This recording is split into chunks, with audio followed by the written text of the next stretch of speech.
Hello everyone, and welcome to this video on orthogonal subspaces. This is orthogonal subspaces of an inner product space. Right, so, and the concept of orthogonality, right, depends on the definition of your inner product. Right, so you always have to pay attention to that. In this video, I'm going to first discuss a definition. What does it mean for two subspaces of an inner product space to be considered orthogonal, and then a result that comes from that. And then after that, I'm just going to go over several examples, quite a few examples, where I'm given two subspaces of an inner product space, and I'm asked to determine whether or not they are orthogonal subspaces of that inner product space. Okay. So, orthogonal subspaces. So let's say W1 and W2 are subspaces of some inner product space called V. The subspaces W1 and W2 of V are called orthogonal subspaces, or just orthogonal, when the inner product of vector little w1 and vector little w2 is equal to 0. Right, that would mean that w1 vectors w1 and w2 are orthogonal for all the vectors w1 in space w1 and all vectors w2 in space w2. Right.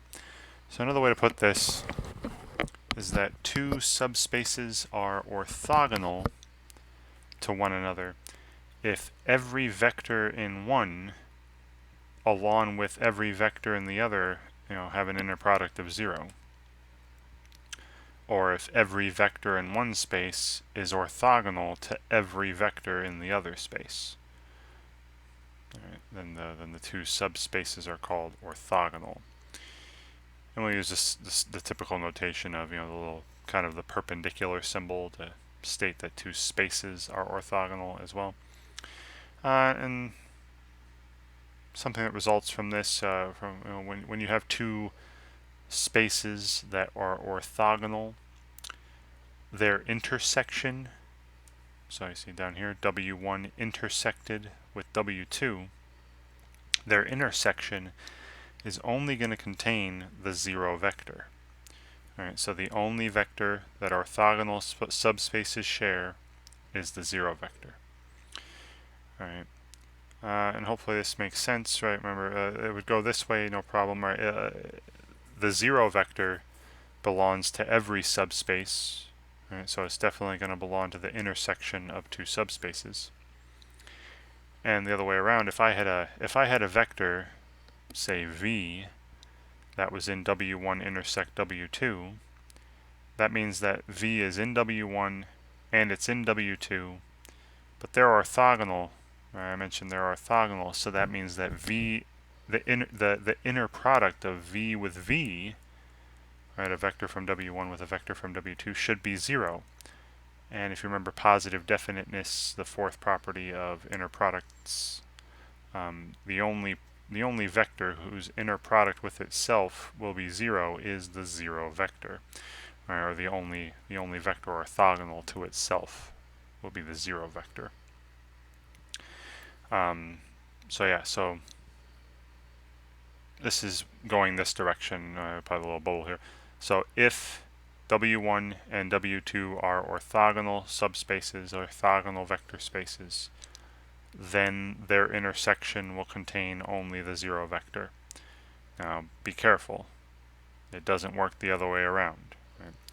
Not, if the intersection of two vector spaces is the 0 vector, then those vector spaces must be orthogonal. I'll even show you an example of that later in this video where this doesn't work, right? Just because the intersection of two spaces is just the 0 vector, it does not mean that those spaces are orthogonal, right? that's called the converse of this statement, right? This is the original statement that I'm pointing at. This is the converse. The converse is where you just switch the order of the statements, switch the hypothesis and conclusion, and it's not necessarily true. Additionally, the contrapositive of this, right, where you negate them and switch them, if the intersection of two spaces is not just the zero vector, right, maybe more than the zero vector, then you'll know for a fact that those two spaces are not going to be orthogonal, right? The only vector that orthogonal subspaces will share is the zero vector. Okay, so got some definition, some notation out of the way, a nice result. Now let's get into some examples, right? And the rest of the video is examples, where I'm given two subspaces of some inner product space and asked to determine whether or not they are orthogonal. All right. And as with most videos I've done, most examples, I'll start off like kind of doing it the long way, and then we'll shorten it. We'll shorten the procedure. All right, so determine whether subspaces W1 and W2 of inner product space V are orthogonal subspaces.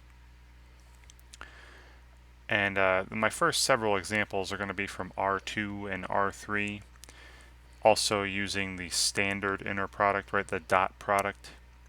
That way when we talk about orthogonality, it'll be the same, have the same meaning as perpendicular. And being in R2 and R3, we can actually picture these spaces. And I'll go to some website here in a minute and show you pictures of these spaces, and we'll see that the spaces are orthogonal in a picture. Right. So here W1 is the span of the set with the vector 1, 2. Now remember, the span of a set of vectors was just the collection of all linear combinations of those vectors. Well, if it's just a set with one vector, the span is simply all the scalar multiples of that vector. So W1 is all the scalar multiples of the vector 1, 2. W2 is the span of the set with the vector -6, 3 in it, or just the collection of all scalar multiples of the vector -6, 3. And these are subspaces of R2. Right? These are collections of vectors from R2. And the inner product I mentioned is going to be that I'm going to use here is the standard inner product, right? The dot product. So that when we talk about orthogonal, we can use the word perpendicular as well. Meeting at a 90-degree angle will mean the same thing. All right. So the question is, given any vector from W1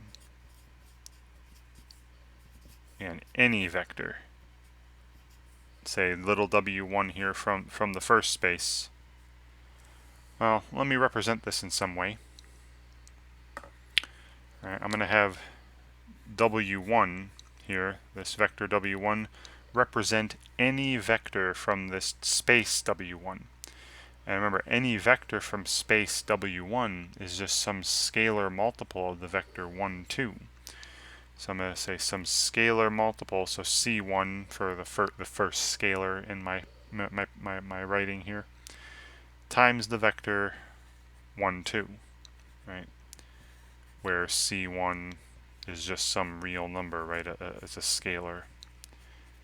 So, and typically our scalars come from the field of real numbers, right? They could be from any field, but we're doing using the field of real numbers here. All right, so I have a representative for any vector from the first space and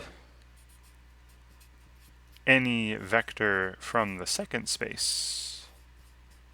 So say any vector W2 from the space W2, right, capital W2. All right, so I'll also label this, right, let's say W2. Now I'm going to have W2 represent, remember, any vector, not just -6, 3, but anything in here. And any vector in W2 is just some scalar multiple of the vector -6, 3. So say C2, right, where C2 is any scalar. times the vector negative 6, 3. And again, C2 belongs to the reals, right? Scalar. The question becomes, right, if I'm asking are these two subspaces orthogonal, the question is any vector from W1 orthogonal to any vector from W2? So are my W1 and W2 here orthogonal? So the question is the inner product of, again, any vector from W1 with any vector from W2 going to always be equal to 0? All right, so let's go through and actually calculate that. So we go the inner product of W1 with W2 equals, now remember W1 represents any vector from space W1, so that was this, any multiple, some scalar multiple of the vector 1, 2, so C1 times the vector 1, 2, right? And then W2, remember, represents any vector from space W2, which is just a scalar multiple of the vector negative 6, 3. So C2 times negative 6, 3. Okay. And then we're going to use some properties of the inner product. Remember, the inner product had 4 properties it needed to satisfy to be considered a proper inner product. There was symmetry, or commutativity. Then there was additivity, homogeneity, and positive definiteness. I can use homogeneity, the homogeneity property, a couple times here. Pull these scalars out, right? So this is equivalent to C1 times C2 multiplied by the inner product of the, and the scalars are pulled out. So I just have the vector 1, 2 and the vector negative 6, 3 in there. Right, and then what is the inner product? I mentioned already, right, the inner product is the standard inner product, or the dot product. So this is equivalent to C1 times C2 times, and notice I'm taking the inner product now, so I don't need the inner product symbols. I'm going to write what it is. The dot product is, simply multiply corresponding components and add them up. 1 times negative 6 is negative 6, plus 2 times 3 is positive 6. And that's 0, right? Because it's C1 times C2 times 0, right, which will be 0.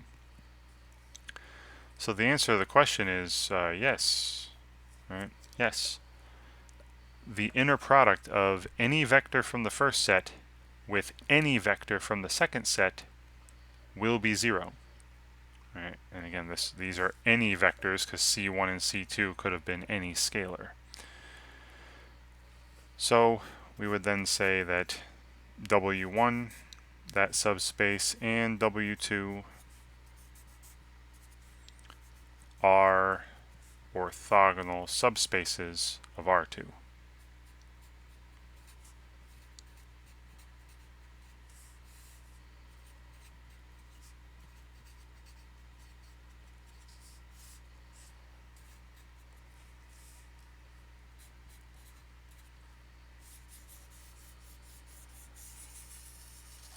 Or for short, I'm going to put, W1 is orthogonal to W2, right? The space, I'll use the same notation to say that 2 spaces are orthogonal as I would to say 2 vectors are orthogonal as well. Right? This little kind of almost perpendicular symbol. Right? Okay, now that was, I would consider, the long way of showing that the 2 spaces were orthogonal.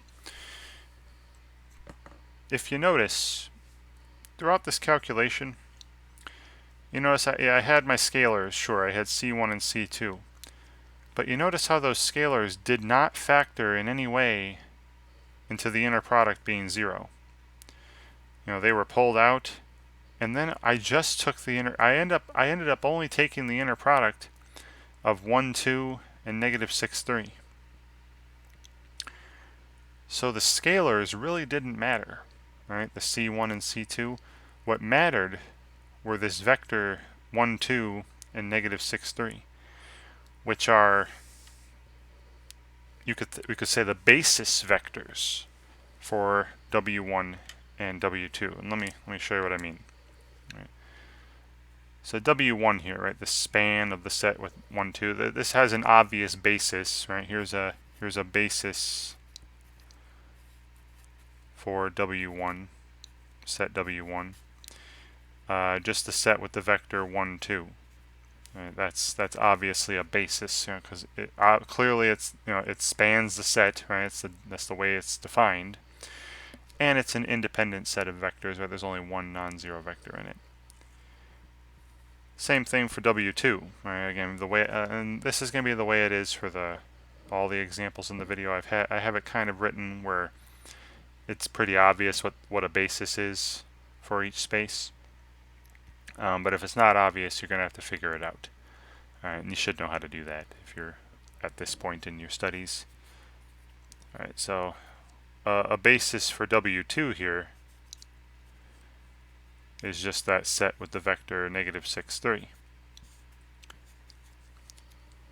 So you see that if I want to determine if two spaces are orthogonal, you really only have to take the inner products, not of every vector like I have here, right?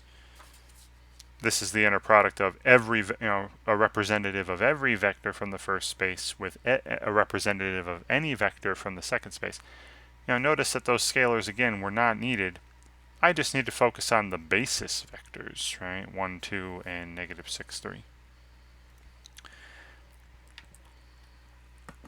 So I'll write that note down here, right? And this is what I'll do for the rest of the video. So to show, or determine, I should say, because you don't know if they are, right? To determine if subspaces W1 and W2 are orthogonal,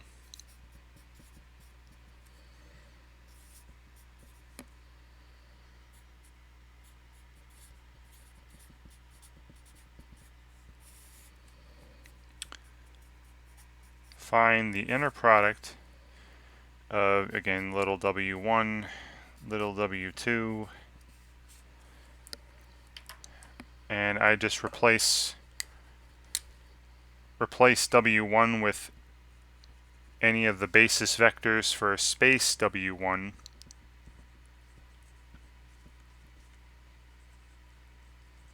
replace with any basis vector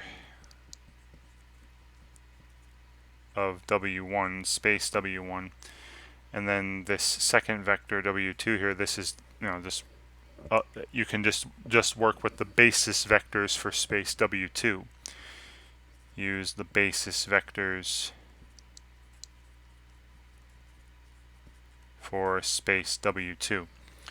But you're going to have to do it for every single pair, right? Every single matchup. Now here, this was a pretty simple example because there was only one basis vector for w1 and only one basis vector for w2. So you see I only had to take that one inner product, right? Because there was only one vector to replace in the first slot and only one vector to replace with in the second slot. All right.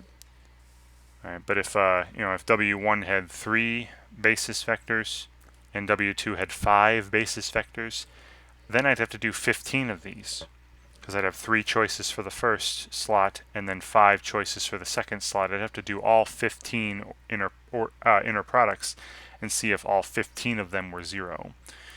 All right, so you have to go through all possibilities, right? And I'll write that as well. You have to check all possibilities.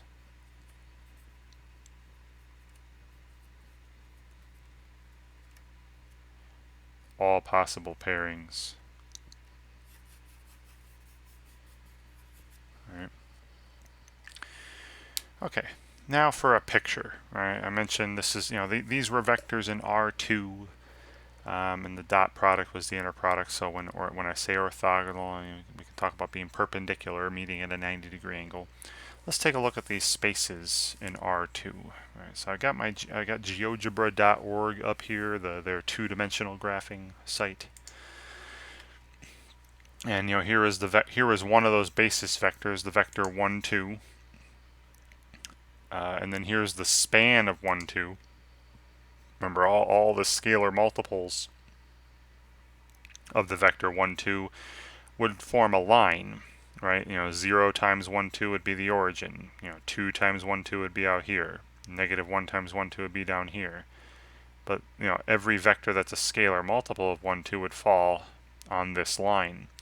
So this blue line represents W1, the span of the vector 1, 2. And then here was the basis vector negative 6, 3. Right, this vector here, negative 6, 3. And then here's the line that's the span of negative 6, 3, this pink line, right? Any scalar multiple of negative 6, 3. And maybe you can see it, but do you see how these two spaces, these two lines, see how they seem to be, they look like they're forming a 90-degree angle. So and being that the inner product is the dot product, I would say that these two vectors are orthogonal. Or I'm sorry, these two spaces are orthogonal. And then maybe you can see it, but saying that these two lines are orthogonal essentially is equivalent to saying that these two basis vectors are orthogonal because they're pointing in the same directions. Right? And again, maybe, and hopefully you see it, right? These two vectors, 1, 2, and negative 6, 3, do form a 90-degree angle. They are orthogonal, right, under the dot product.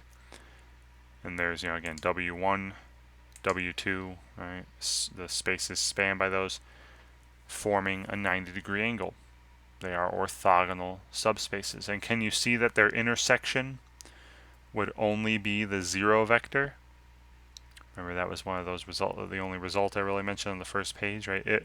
If two subspaces are orthogonal, their intersection, the only vector they share is the origin here, is the 0 vector, right? The vector 0, 0.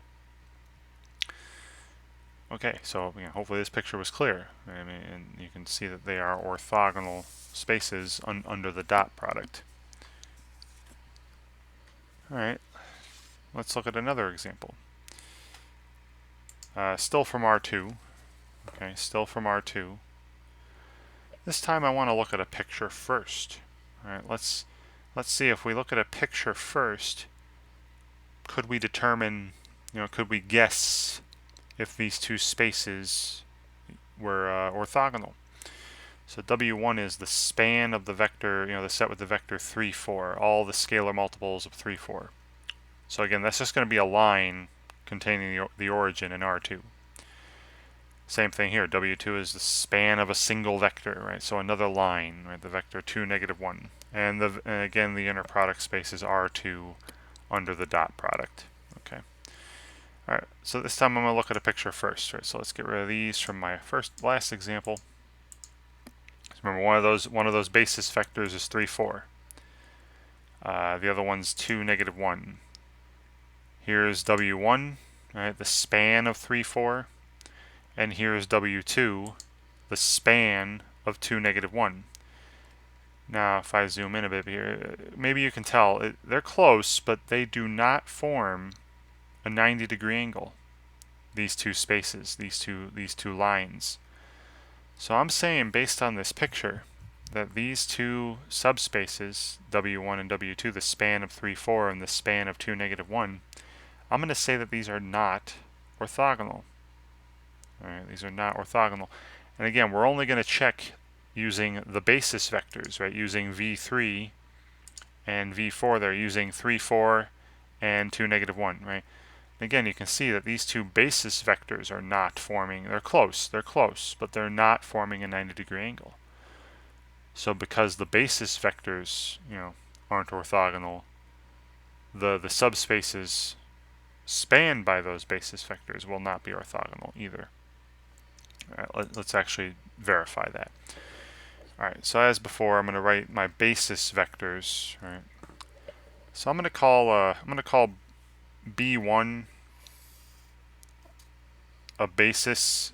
So here are my bases. Okay, so I'll call B1 the basis for W1. Again, it's obvious here that it's just the set with the vector 3, 4. All right, just a set with the vector 3, 4. And, basis 2, I'll just have be the basis for set W2, which again here is obvious, just the set with the vector 2, negative 1. Just the set with the vector 2, negative 1 is a basis for W2. Right. And the question is again, are these subspaces, are W1 and W2 orthogonal?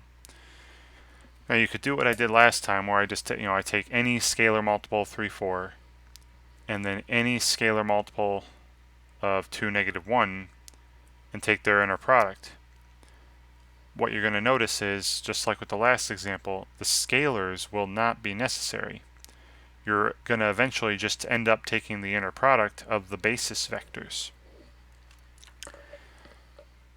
So again, I'm going to take the inner product of, say again, vector W1 with W2,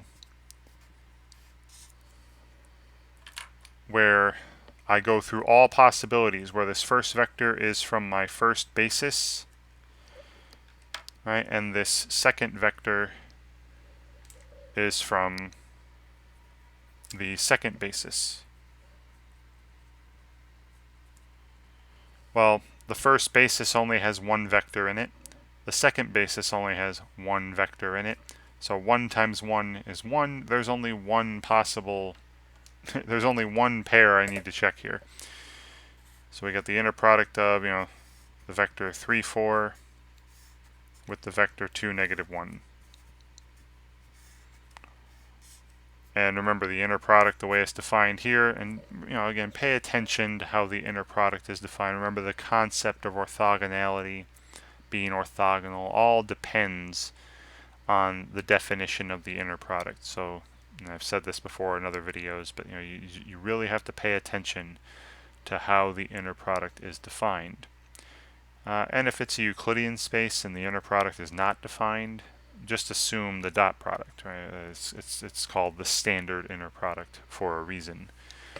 Alright, so the inner product here is the dot product, which, just multiply the corresponding components, add them up. 3 times 2 is 6, plus 4 times negative 1 is negative 4. 6 plus negative 4 is 2. That is not 0. So my basis vectors are not orthogonal. So these particular subspaces are not orthogonal. Right?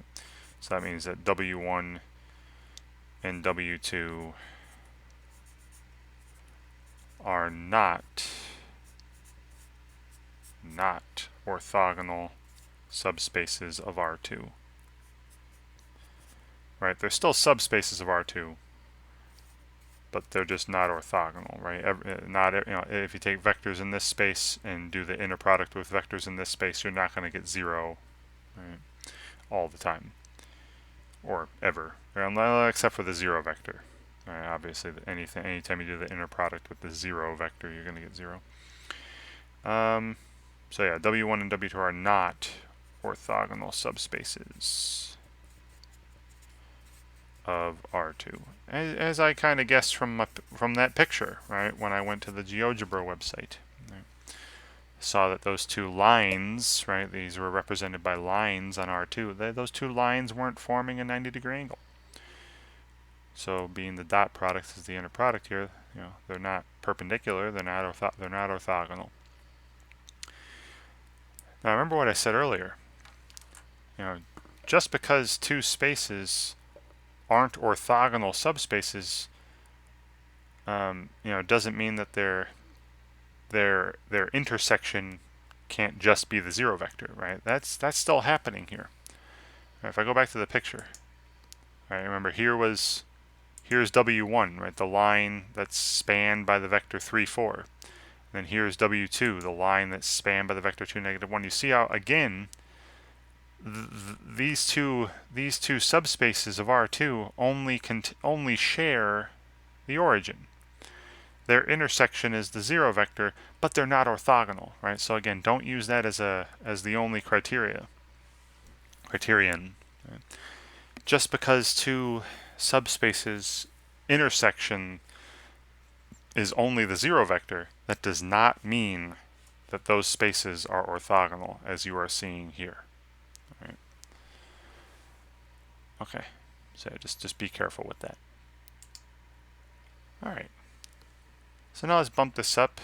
Let's go to R3. Again, something we can picture, and I've got the GeoGebra.org 3D calculator up as well. I'll show you pictures there. All right, so this time got subspaces of R3. So W1 is again just the span of a single vector, so just a line. Remember, the span of a single vector, as you saw in the last two examples, forms a line through the origin, but this time in three-dimensional space, right, R3. So W1 is made up of all the scalar multiples of 1, 2, 3, and W2 is made up of all the scalar multiples of 1, 1, negative 1. And again, my space is R3 under the dot product, right? Again, the inner product is the dot product again. All right. Just as with the last example, I want to show you a picture first this time. All right, so let me go back. Here's the 3D calculator. Go back to the main view. So you got, it goes red axis is the first component, green axis for the second component, blue axis for the third component. Okay. So yeah, so what 1, 2, 3 was one of the basis vectors, right? 1, 2, 3. Here's the span of 1, 2, 3, all the scalar multiples of 1, 2, 3, right? That line going in the same and opposite direction, as the red vector. Here's 1, 1, negative 1, right? This kind of, it popped up in the bottom there, this yellow vector, 1, 1, negative 1. And maybe you can see from this picture that it's orthogonal to that line, right? Perpendicular. And then here is W2. Here's the span of 1, 1, negative 1, right? The pink line that's, containing the vector that's going in. That's all the multiples of the vector 1, 1, negative 1. And again, maybe you can see it from this picture the way I have it set up here, that these two spaces, W1 is in blue, W2 is in pink. These two spaces are orthogonal, or at least they look orthogonal to me. It looks like these are forming a 90-degree angle. Zoom in, maybe make it a little more convincing. Alright, there we go. The blue line and the pink line, W1 and W2. Okay, they look orthogonal to me. Now, let's actually verify this by, again, only if you want to say that two lines are orthogonal, just look at the basis vectors, right? If you want to say that two spaces are orthogonal, just look at the basis vectors and do the inner product on those. Alright, so back on my page. Alright, and again, like I did with the last one, here are the bases for these. So again, B1 is the basis for W1. So again, it's just the span of the set with the vector 1, 2, 3. So obviously, a basis for that space is the set with the vector 1, 2, 3 in it. And B2 is going to be a basis for W2, which again is obviously the set with the vector 1, 1, negative 1. Right, so if I want to determine, if these two subspaces are orthogonal, which it looked like in my picture, right, on that graph, it looked like the spaces, those two lines, were orthogonal. But let's check it. So I'm taking inner products of, some vector, a vector from W1 with a vector from W2, but I'm only going to use the basis vectors, right? Only going to use the basis vectors, right? The first vector here will just be from basis 1, B1 here, and the second vector from basis 2. And again, there's only one vector in basis 1. There's only one vector in basis 2, so 1 times 1 is 1. There's only one pair I need to check. Right, so that would be this pair here, right? The inner product of the vector 1, 2, 3 with the vector 1, 1, negative 1. And let's see, and again, the inner product is the dot product, so it's 1 times 1 plus 2 times 1 plus 3 times negative 1, and 1 plus 2 plus negative 3 is 0. Great. These two, basis vectors are orthogonal, so these spaces, these lines, right, must also be orthogonal. Right? Every vector, if you took the inner product of any vector from this space with any vector from this space, the inner product would always be 0. Wonderful. So W1 is orthogonal to W2, right? They are orthogonal subspaces of R3. Right. And again, if they are orthogonal subspaces, the only vector that they're going to share is the 0 vector, right? Their intersection. All right, which you probably saw from the picture. But don't use that as the only criterion. Right? Just because two spaces share the 0 vector doesn't mean they're orthogonal, as you saw in the last example, or the previous one. Okay, great. Now, so far, every single one of the subspaces I've been looking at has been a line through the origin, right? Has had a dimension of 1, a basis with 1 vector. That's obviously not going to happen all the time, right? Your bases, vector spaces, subspaces can have dimensions other than 1. So that's what my next example is going to have. So still in R3, right? We're still in 3-dimensional space, just so I can picture things for you on the GeoGebra site. All right, so this time, see, W1 has a dimension of 2 instead of 1. It's the span of a set with 2 vectors, 2 independent vectors. Remember, the span of 2 independent vectors was a plane, not a line. A plane containing the origin. So this is going to be a plane, like a sheet. You got 2 separate directions, right? And they form like a sheet. The span, all the linear combinations of these vectors will form a plane in R3. And W2 is like we've been seeing, right? W2 is the space that's just a line, right? Just all the scalar multiples of the vector -1, 1. All right, and again, the inner product space is R3 under the dot product again.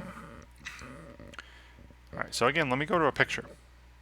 Let me see if I can guess if these two spaces are orthogonal just by looking at a picture. All right, remember, dot products, the inner products, so orthogonal means 90-degree angles. All right, so back to my GeoGebra here. Let's clear these guys from the last example. Go back to the main view. All right, so this time, W1 was the span of 101 and 110, right? So it's going to be the plane spanned by these two vectors. And let me show you. Let me put up that plane. Here it is. This sheet. Right? So every vector on this sheet can be created by taking a linear combination of the red vector and the yellow vector. Right? 101 and 110. All right. So there's W1, this plane. All right. This is W1. Now W2 is a line, right? It was the span of -1, 1, 1. There's -1, 1, 1. Now, right now it looks like it's on the plane, but it's not. There it is. Now, if you look at it at this vantage point, doesn't it look like the blue vector is perpendicular to the blue plane, the light blue sheet here? It looks like it's coming out of that sheet at a 90-degree angle. So I'm going to guess that W2, now W2 is the line, right? It's the line spanned by -1, 1, 1, this line here. And again, looking at it from this angle, it looks as though this line, this is W2, is perpendicular to the plane. Right? Again, W2 is just that thin line. W1 is the sheet, the blue sheet, the plane. And it does look like to me, again, looking at it maybe from here, it looks as though that line is coming out of that sheet at a 90-degree angle. Right, look at maybe that, right? So I'm going to guess, based on the picture, that W1 and W2 are orthogonal subspaces of R3. Alright, well, let's actually verify that. Alright, so again, with my bases, and they're, again, I have obviously stated them, that you can see what the bases are right away. If not, if it's not obvious, you're going to have to figure out what's a basis for this space, what's a basis for that space, which you should be able to do at this point in your studies. So let's say B1 again is a basis for W1, which is just the set with the vectors 1, 0, 1 and 1, 1, 0. And then basis 2, the set with the a basis for W2, just this set with the vector negative 1, 1, 1 in it. Alright. And so what I'm doing again is taking all these inner products. Right? I'm taking the inner product of any vector from W1, but again just using basis vectors though, with any vector from W2, but again I'll just use my basis vectors. Right? So this first slot will be some vector from B1, basis 1. The second slot will be just some vector from basis 2. Now this time, there are two choices here, right? There are two vectors in B1, and there's one vector in B2. So you have 2 times 1, that's equal to 2 possibilities. All right, so you have to, and again, you have to go through all of them. All right. Two different pairings that I have to do. So the first one would be the inner product of, say, 1, 0, 1, 1, 0, 1 with negative 1, 1, 1. And again, the inner product is the dot product. This would be negative 1 plus 0 plus 1. That is 0. So far, so good. So far, so good. If any of these aren't 0, then they're not orthogonal. Right? Alright, so that was one pairing where I did 1, 0, 1 with negative 1, 1, 1. And then the only other pairing I could make, right, again, there's only two choices for this first slot, is 1, 1, 0 in the first slot, right? 1, 1, 0 with, and there's only one choice for that second slot, the basis vector for W2, negative 1, 1, 1. And I take this inner product, that'd be negative 1 plus 1 plus 0.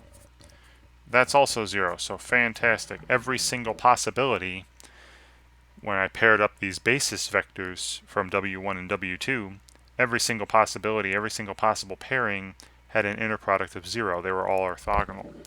Right? Therefore, W1 and W2 are orthogonal subspaces. Right?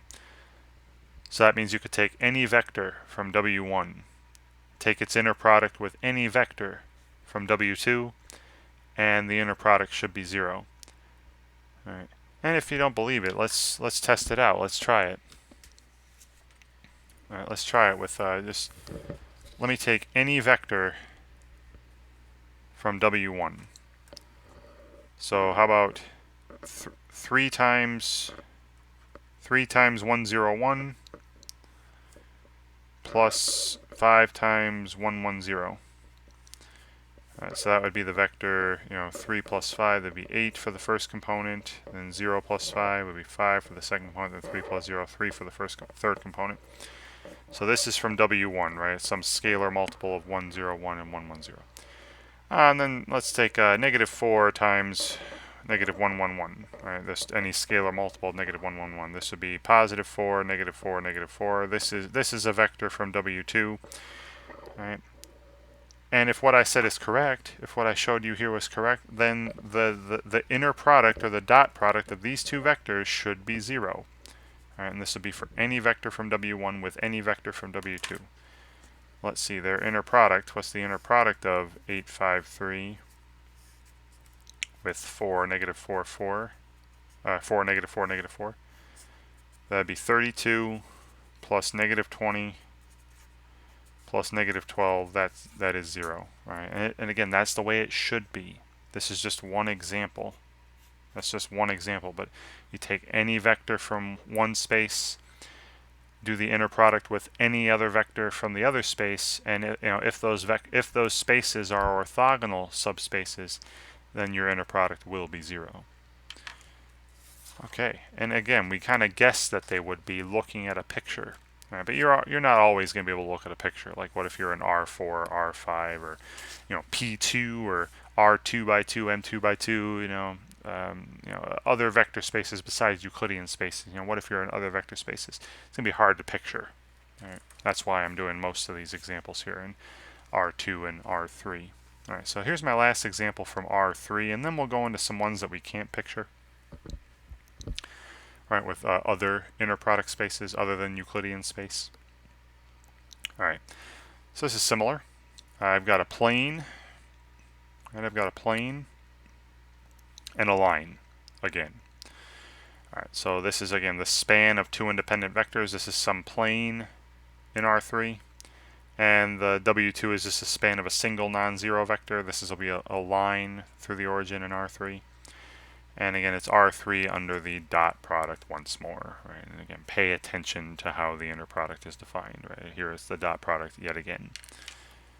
All right, so let me show you a picture. All right, so let me clear the last example stuff. All right, so we had for W1 in this new example, it's a span of 1, 0, 0. Let me go back to the home view.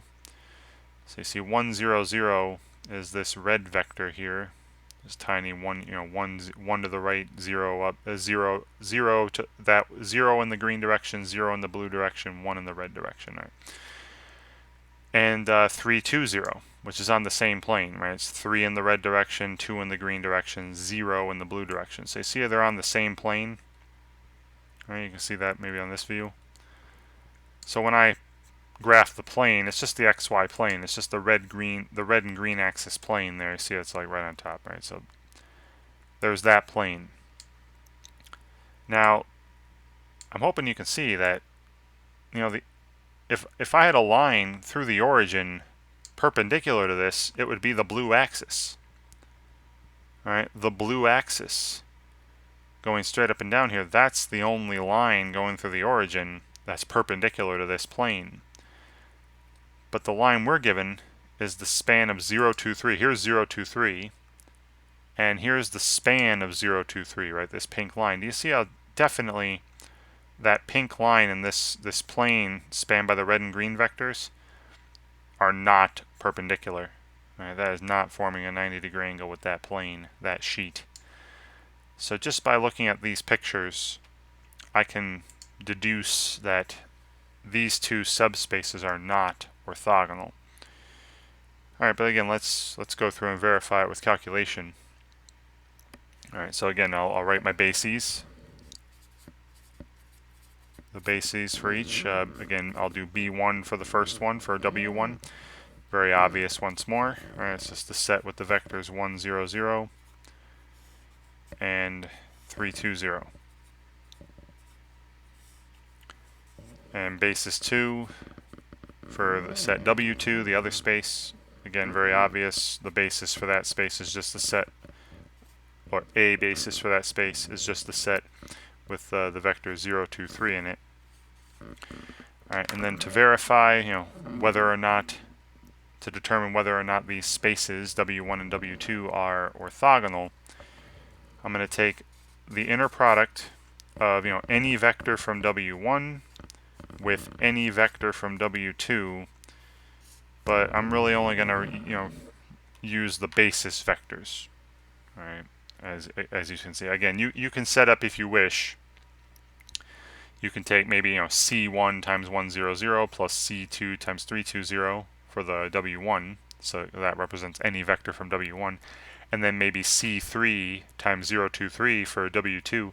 And using properties of inner products, you're going to notice that those scalars, C0, C1, C2, C3, won't matter. All that'll matter are these basis vectors. You'll end up taking inner products of the basis vectors, right? So in the first slot, instead of representing any vector from W1, I'm just going to put vectors here from basis 1, from a basis for W1, and then in the second slot I'm going to put just vectors from the basis for W2 from basis 2. Now just like last time, there are 2 vectors in the basis 1 times there's only 1 vector in basis 2, so there are 2 possibilities. There are two inner products that I need to take. Maybe, right? If one of them is not 0, I can stop. All right, so the first one, I'll just use 1, 0, 0 from basis 1. And from basis 2, there's only 0, 2, 3. And again, the inner product here is the dot product. Can you see that 0? Right, it'd be 0 plus 0 plus 0. So far so good. All right, so far it looks like, hey, these might be orthogonal subspaces, these W1, W2, but from my picture, it didn't look like they were going to be. All right, so I'm hoping they're not all 0. But again, that's not, you don't stop here, right? You can do the 2 possibilities. So I do the inner product now of, that was with 1, 0, 0. Now I do it 3, 2, 0. 3, 2, 0. With, again, there's only 1 choice from the second slot, 0, 2, 3. And this would be 0 plus 4 plus 0. This is 4. Ah, there you go. That's not 0. Therefore, set W1 here, that space is not orthogonal to W2. A little slash through it, right? Is not. These are not orthogonal subspaces of R3. Okay. As we saw in our picture, right, we kind of figured that that would be the case. All right. Now, every example up to this point has, involved a Euclidean space, right? R2, R3 under the dot product, right? That inner product. But remember, that's not the only kind of vector space we've seen, and the dot product isn't the only kind of inner product, the only proper inner product that we've seen. So my last few examples are involving the vector space P2, right? Remember, P2 is that set of all polynomials of degree 2 or less. And I have an integral inner product on there that we're going to be using, as you'll see in a second. All right, so now I'm not going to be able to picture these anymore. Right? They're not. Now I know that P2 has is a three-dimensional space, so it's it's isomorphic to R3. So if you wanted to set things up, to where you looked at maybe coordinate vectors that were from R3, you could picture some things, but I'm not going to do that here. All right, so here this time, W1 is the span of 1, right? So any scalar multiple of the number 1. So just any scalar, really, right? Any scalar times 1. And W2 is the span of the polynomial x, right? So any scalar multiple of x, right? 2x, 5x, half x, 0x, negative 4x, whatever. All right. The inner product space is P2, right? The set of that's all polynomials of degree 2 or less with real coefficients. Under the inner product, defined this way. And this is one of those integral inner products. So the inner product of 2 polynomials from P2 is just going to be the definite integral from negative 1 to 1 of the product of those polynomials with respect to x. Right. All right, so the question is again, are these 2 spaces, W1 and W2, are they orthogonal subspaces of P2? All right, let's see. So again, just as I did before, just take my basis vectors, because you're going to see only the basis vectors will matter. Right, so what are my bases? Now again, I got these set up to where the bases are obvious. Right? If they're not obvious, you're going to have to figure them out for yourself. What's a basis for each space? So again, I'll say B1 is a basis for W1. So just obvious here, just that set with the vector, the polynomial 1 in it. So it's only got 1 vector. And then B2, the basis for W2, again, just this set with the the single polynomial in it, the single vector x. All right. And now I'm going to try to determine whether or not these two spaces are orthogonal. So I'm going to take the inner product of any vector from W1 with any vector from W2, where instead of representing any vector, I'm just going to use the basis vectors, right? And look at all possibilities. So this is a vector from, in my first slot, from B1, in the second slot from B2, and each of these has just one choice. So I'm only doing one pairing here, one inner product. So what is the inner product of 1 with x? So according to the way the inner product is defined here, this would be the definite integral from -1 to 1 of 1 times x with respect to x. Well, 1 times x is just x, right? X is an odd function, if you remember what an odd function is. And the integral of an odd continuous function from -a to a is 0. But I'll go through it the old-fashioned way. This would be 1/2 x squared from -1 to 1. And plug in 1, plug in -1, subtract. You're getting a half minus a half. That is 0. And that's the only pairing that I needed to check. And we see that the inner product of these this pair of basis vectors for W1 and W2 is indeed 0. So these basis vectors are orthogonal, meaning that any multiple of 1 along with any multiple of x will also be orthogonal. All right, so these are orthogonal spaces. So I'll write it out in full words here. So W1 and W2 are orthogonal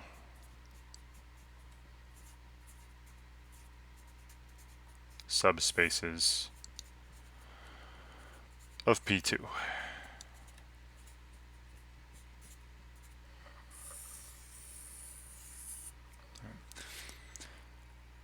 And again, all that means is you could take any vector from W1, any multiple of 1, and take any vector from W2, any multiple of x, take their inner product, and it will be 0 all the time.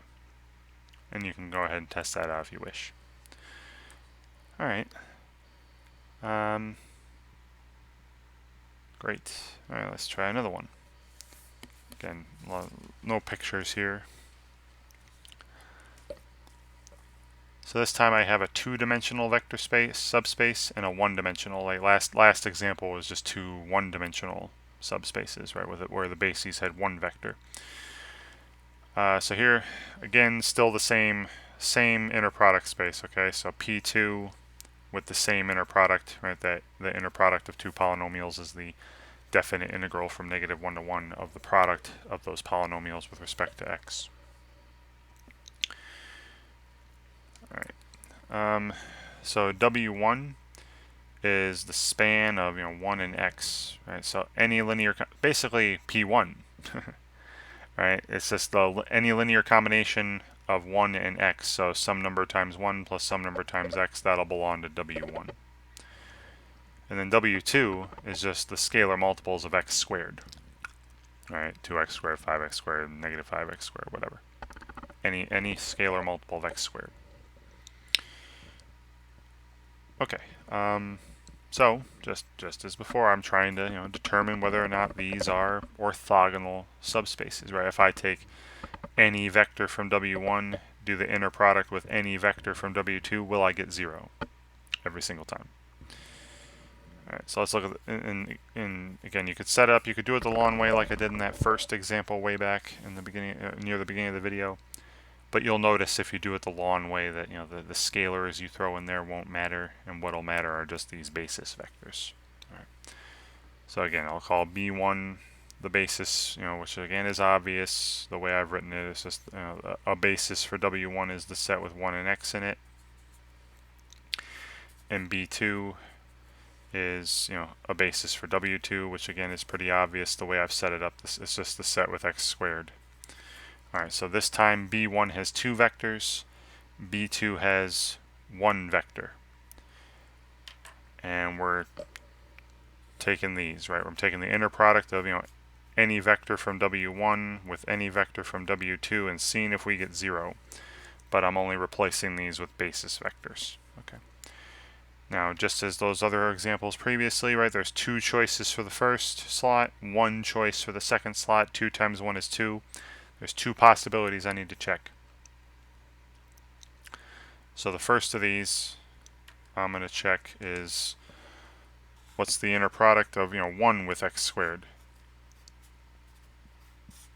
Well, that would be the integral from -1 to 1 of just x squared dx, right? 1 times x squared. And this is 2/3. That's not 0. So I'm done. These are not orthogonal subspaces. That was actually a pretty quick one. If that ended up being 0, then I would have to check x with x squared, right? But it wasn't, right? This wasn't 0. So yeah, not 0. These aren't orthogonal. Therefore, W1 is not orthogonal to W2. Right? They are not orthogonal subspaces. So there are some cases, as you've seen right here, there are cases where a vector from W1 and a vector from W2, their inner product will not be 0 all the time. Alright, then I've got just one last example involving the same inner product space. So the first space starts off the same, right? W1 here is the span of 1 and x, so just basically P1.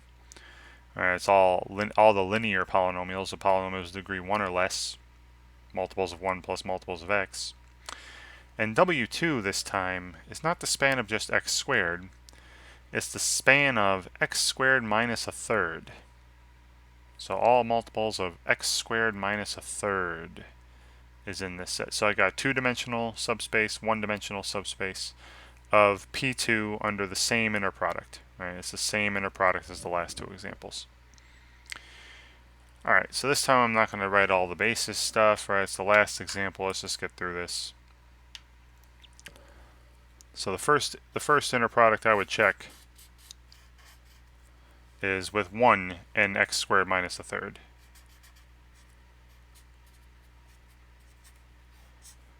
Alright, so that would be the integral from -1 to 1 of just the product of these two things. Now 1 times x squared minus 1/3 is just x squared minus 1/3. And then with respect to x, and this would be 1/3 x cubed minus 1/3 x from -1 to 1. And when I plug in 1, see I get 0. When I plug in -1, I'd get 0. 0 minus 0 is 0. So far so good this time, right? It's not like last time where it was 2/3 or whatever. This inner product is 0. So these are orthogonal under this inner product. So now that's not the only one though, right? There are 2 vectors in this first basis, 1 vector in this second basis. 2 times 1 is 2. There are 2 things I need to check. 2 inner products I need to take. So how about the first one I did with 1 and x squared minus 1/3. Then I got to do it with x and x squared minus 1/3. Alright, so that'd be the integral from -1 to 1 of the product of these 2 polynomials. Now if I distribute the x, this would be x cubed minus 1/3 x. And you may notice that, hey, this is an odd polynomial from -1 to 1. This is going to be 0. But I'll write the antiderivative. This will be 1/4 x to the 4th minus 1/6 x squared.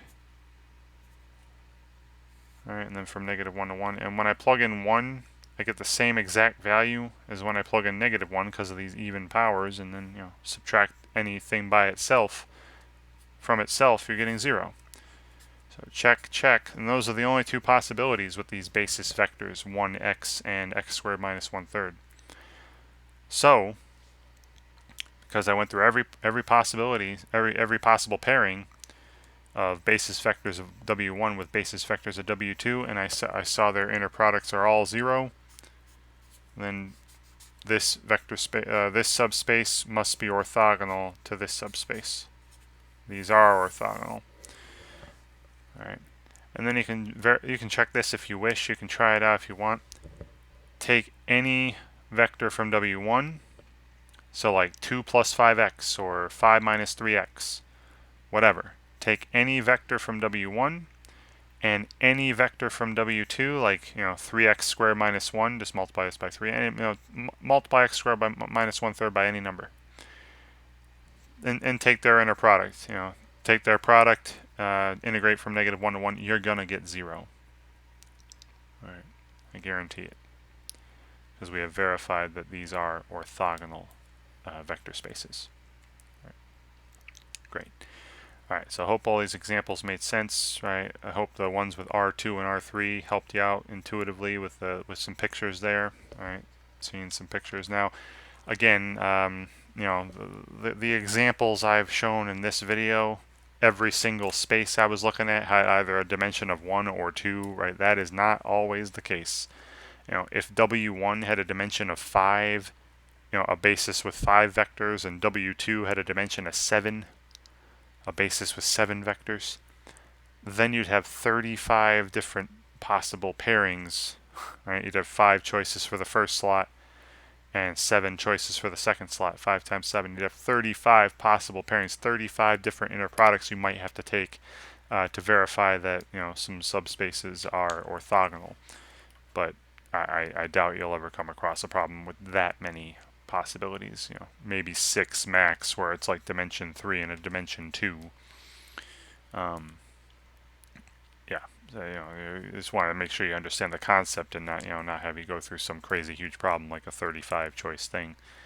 Yeah, so I hope you understood all the examples. I hope they were all informative and helpful. And thing to take away from this is the definition. Right, the definition. What does it mean for two subspaces, two vector spaces, to be orthogonal?